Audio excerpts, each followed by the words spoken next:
എന്തിനാണ് പെൺകുട്ടികളെ പഠിപ്പിക്കുന്നത്? പലരും ചോദിക്കുന്ന ചോദ്യമാണ്. കോളേജ് അധ്യാപകൻ എന്നുള്ള നിലയിൽ ഞാനൊക്കെ ഏറ്റവും കൂടുതൽ ഫേസ് ചെയ്തിട്ടുള്ള ചോദ്യം തന്നെയാണിത്. ഈ ചോദിക്കുന്ന ആളുകൾ പലരും ചിന്തിക്കുന്നത് പെൺകുട്ടികൾക്ക് അച്ഛനുണ്ട്, ബ്രദേഴ്സ് ഉണ്ട്, അത് കഴിഞ്ഞ് പിന്നെ ഭർത്താവ് ഉണ്ടാകും, മക്കളുണ്ടാകും, പിന്നെ എന്തിനാണ് ഇവരെ നമ്മൾ കഷ്ടപ്പെട്ട് പഠിപ്പിക്കുന്നത്? അപ്പോൾ പിന്നെ വീട്ടിലെ കാര്യങ്ങൾ ആര് നോക്കും എന്നുള്ളതൊക്കെയാണ് ഇവർ ചിന്തിക്കുന്നത്. എൻ്റെ ചോദ്യം ഇതാണ്, ഒരു സുപ്രഭാതത്തിൽ അല്ലെങ്കിൽ ഒരു പ്രത്യേക സമയത്ത് അങ്ങനെ ഉണ്ടാവാതിരിക്കട്ടെ എന്ന് നമുക്ക് പ്രാർത്ഥിക്കാം. ഈ പെൺകുട്ടിക്ക് എല്ലാം നഷ്ടപ്പെടുന്ന ഒരു സാഹചര്യം വരുന്നു, ഭർത്താവോ അല്ലെങ്കിൽ നോക്കുന്ന ആൾ അച്ഛനോ നഷ്ടപ്പെടുന്ന ഒരു സാഹചര്യം വരുന്നു. ബന്ധുക്കൾ എത്ര കാലം ഇവരെ നോക്കും എന്നുള്ളതാണ്. ഇവർക്ക് എത്ര കാലം മറ്റുള്ളവരെ ഡിപ്പെൻഡ് ചെയ്തിട്ട് ജീവിക്കും?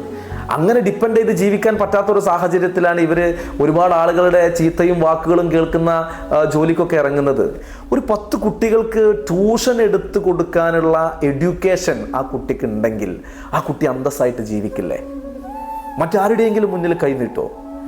ഒരാളുടെ മുന്നിലും കൈനീട്ടാതെ അന്തസ്സോടെ ജീവിക്കാൻ വേണ്ടിയിട്ട് ഒരു പെൺകുട്ടിയെ പ്രാപ്തയാക്കലാണ് വിദ്യാഭ്യാസം കൊണ്ട് ഉദ്ദേശിക്കുന്നത് എന്ന് നമുക്ക് വേണമെങ്കിൽ പറയാം. ഇതൊക്കെ പോട്ടെ, ഇതിൻ്റെയൊക്കെ അപ്പുറത്തേക്ക് അടുത്ത തലമുറയെ വളർത്തിയെടുക്കുന്നതിൽ ഏറ്റവും കൂടുതൽ പങ്കുവഹിക്കുന്നത് ആരാണ്?